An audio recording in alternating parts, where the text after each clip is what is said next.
This is Embra Jackson, Senior Pastor, First United Methodist Church, Tupelo, bringing you this post-Easter devotion. After Easter, many of us seem to be at a low ebb because Easter Sunday morning generally is a high day in the life of our church.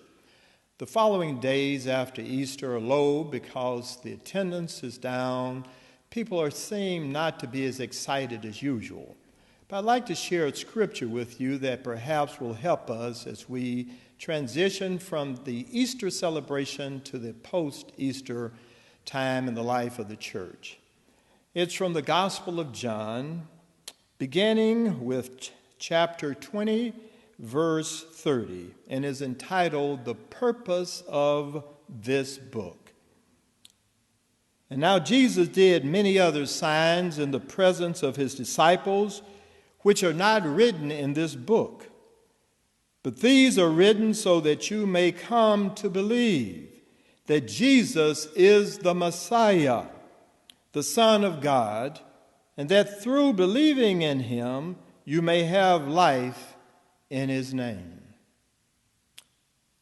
The author of the Gospel of John, prior to writing these words, tells the story of Jesus' death on the cross, his burial in a tomb, and then on Easter, the story of his resurrection. But then he concludes this chapter 20, with why he has written these words. John says that I wrote these stories about Jesus. I wrote about the life of Jesus and the disciples because I want you who read these words to believe that Jesus is the Son of God, the Messiah, the long-awaited anointed one, and through believing in him, you might be saved. Today, we need to hear these words more than ever before, it seems. Life is much different. We have celebrated Easter, but perhaps there are those who still are sad. Perhaps there are those who are still anxious and worried.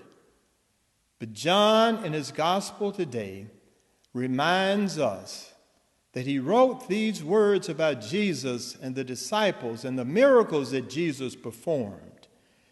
But more importantly, he wants us to be reminded that there was a resurrection on Easter Sunday morning. And because of that, because Jesus lives, we also can live and have everlasting life. So let us not lose hope. Let us not lose faith. Let us not become despondent, but rather let us celebrate as people of hope and faith, knowing that through God, all things are possible.